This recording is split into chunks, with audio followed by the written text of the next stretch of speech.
Well, hi, everybody. Last lecture. Thanks for sticking it out with global economic issues here for the fall 2020. I'm going to give you sort of the 10 things that I want you to remember as you leave this class, and I'll send you a summary of this as well. Number one, economics. Here we call it the study of the value created by trade, right? And this value, again, it's both market, non market, well being. And we're not talking about a zero sum world where I just give you a buck and then that buck just transfers around people. It's the idea that when me and you get together and we trade, you're trading something you don't value, and I'm buying it because I do value it. We both win. You win because you got more money than you thought it was worth, and I win because I paid less money than I thought it was worth. So, economics is really the study of value created by trade. It's individuals meeting up in a marketplace, however we define it broadly. It could be money, it could be barter, it could be we're trading kumquats. It really doesn't matter. Money's not the point. The point about economics is creating well being and creating value. That's number one. Number two, well, what is value? Well, the way we define it is the total surplus created by trade, consumer and producer surplus, both created by markets. And when markets are thin and we have strategic behavior, we created it by coordinating our strategic behavior so that good things happen. Okay?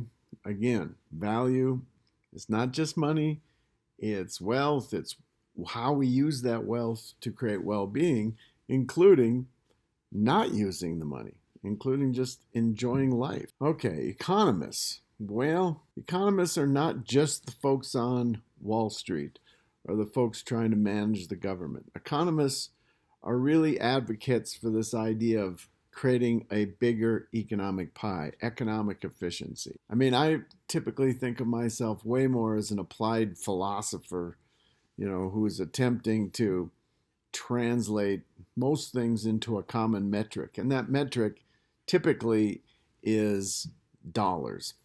It doesn't have to be dollars, it could be any unit.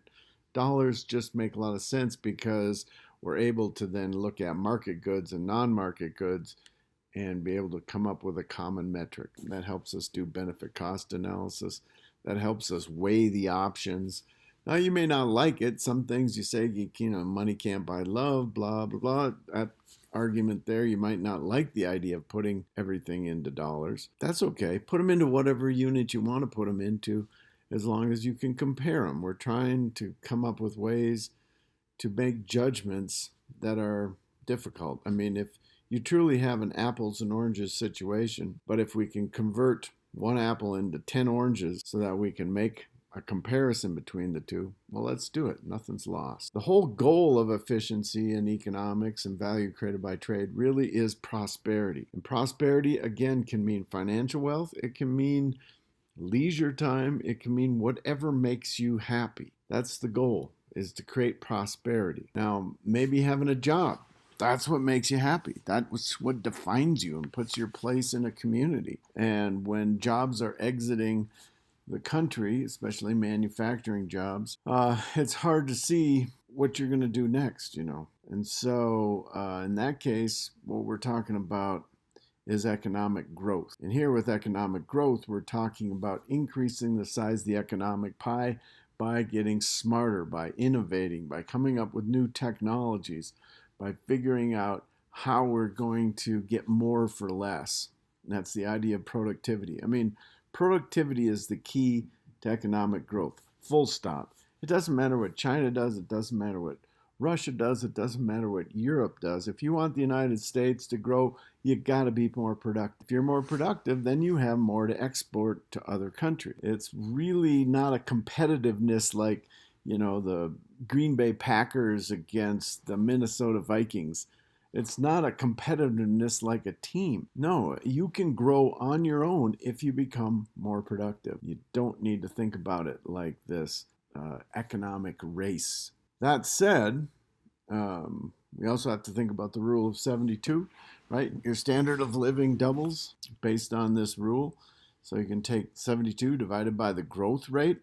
That's how fast your standard of living will double. And again, the idea of prosperity is to create less friction, less transactions costs, so that we're able to make these trades and these exchanges in a way to create value. That doesn't mean we don't have poverty and inequities. There are still a lot of people in poverty. There's still the idea that the poor get poorer and the rich get richer. And the question is, how do we figure out how to share in this prosperity? People don't like paying taxes. I understand that. How are we able to share when someone, I don't know, during this pandemic, Elon Musk's net wealth went up over 400%. Is that fair? Well, yeah, sure, it's fair.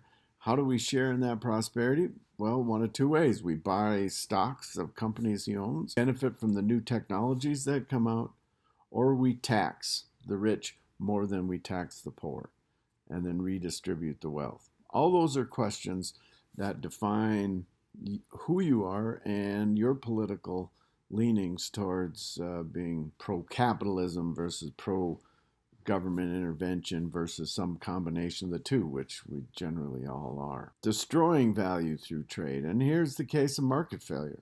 We've talked about this in terms of climate change, COVID, pandemics, biodiversity loss, right? You can exploit nature because nature doesn't have a say in the marketplace, but you can add taxes to it, Pigouvian taxes, in which you would charge people for destroying nature. So you can also exploit people by paying them a wage less than their productivity. Or you can exploit people by not hiring certain groups, whether it's by gender, whether it's by race, sexual orientation. Discrimination is another way to destroy value through trade. Remember, there's always two baselines. Someone has a job, so they should be happy. Well, not if they're being paid less than their productivity. The question is, can that person move? Can they find a new job to match that up? You're young and mobile, sure. If you're old and you got your mortgage and you're locked in, it's harder. So the transitions make it more difficult. Easier to have the market fail to deliver value that's truly being created by the person who's truly creating it. So there's a constant tension between free markets, capitalism, and the government, which sets the property right rules so that we can actually do this in an efficient way. If we didn't have property right rules, then now we're talking about anarchy and chaos, and now we're really talking about the most ruthless individuals collecting the most wealth. Artificial restrictions on value creation. I mean, you can have bad institutions, you can have bad rules, you can have bad leadership, you can have hidden information. Government is not always the solution, but it's not always the problem either. A lot of times governments work just fine. A lot of times governments work not so well if indeed the people who are running the operation are corrupt, and they use the government as a way to leverage more profits for themselves as a government official. Remaining global challenges. There's still 1 billion people in the world that live on less than $2 a day. What do we think about that? What do we want to do about that? Most economists think we want to figure out ways that they can increase their prosperity, such that, yes, the rich might get richer, but the poor also get richer. We want all boats to rise. And when the rich get richer and the poor get poorer, something's not working out. Economics is designed to try to figure out why that's not working. Remaining global challenges. More education, especially for young women around the world. Getting young women into the classroom and making sure they have an opportunity to learn. Healthcare. Well, wealth makes health. Health makes wealth. It's hard to separate out the two. You've seen it this year with COVID. When COVID shuts down an economy, the economy really does suffer. Driver is the pandemic impacting your health, therefore is going to impact your wealth if you can't go to work. And chicken and the egg, what should we do? Should we have a big economy with folks getting sick? Should we all shelter down and the economy shrinks? No, we got to find a balance. Got to find a way to understand the relationship between wealth and health. That's what this is all about.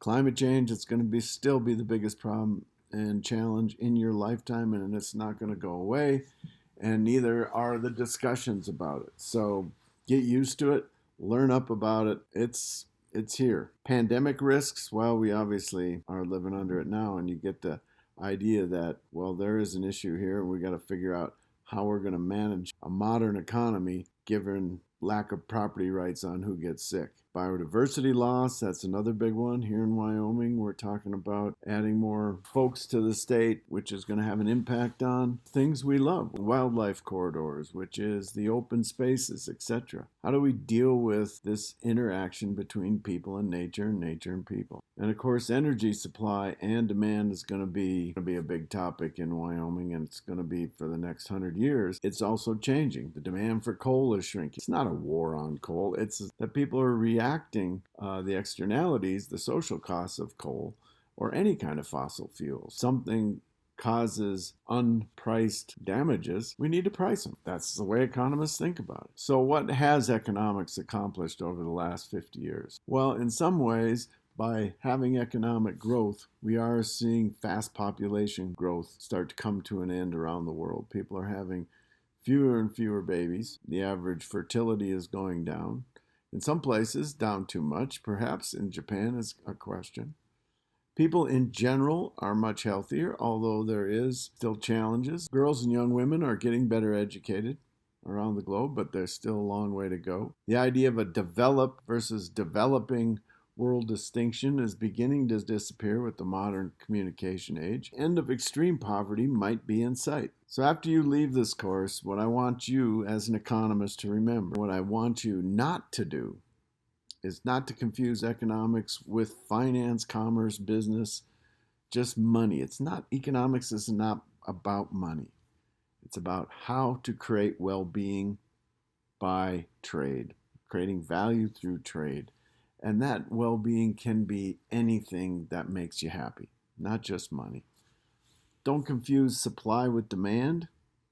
Two different things. Prices change because either supply shifts or demand shifts or both of them shift. Don't confuse a stock with a flow. Debt versus deficit, wealth versus income, capital versus rate of return, right? The stock is like water in the bathtub. The flow is like what's coming in or going out the drain. You build up that stock so that you can generate a flow and you live off the flow. Don't confuse value with financial wealth. Two different things. Don't confuse creating value with just transferring value. Don't confuse absolute with comparative advantage. You may have an absolute advantage in everything, but I have a comparative advantage in something. Markets are not the boss. We control markets by the rules we set. The free market is only as free as the rules that define property rights that underpin them.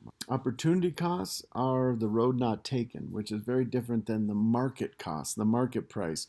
You go buy a gallon of milk for $2. Well, that's your market cost, but the opportunity cost is what could you have spent that $2 on that would have given you more value than the milk that you. And don't confuse free trade with fair trade. Free trade is just that. I'm free to trade. Fair trade is something different in the sense that you're paying a premium price for something because that money goes to a farmer in Bolivia, right? So you pay a premium because you think it's fair to send more money. It's still free trade, but now you've decided you want to pay that premium. I hope you've learned something this semester. Got my info. You can always contact me after if you've got any kind of questions about economics. I appreciate your patience as we go through challenging time with pandemics. Good luck on the final, and let me know if you need any. Enjoy 2021.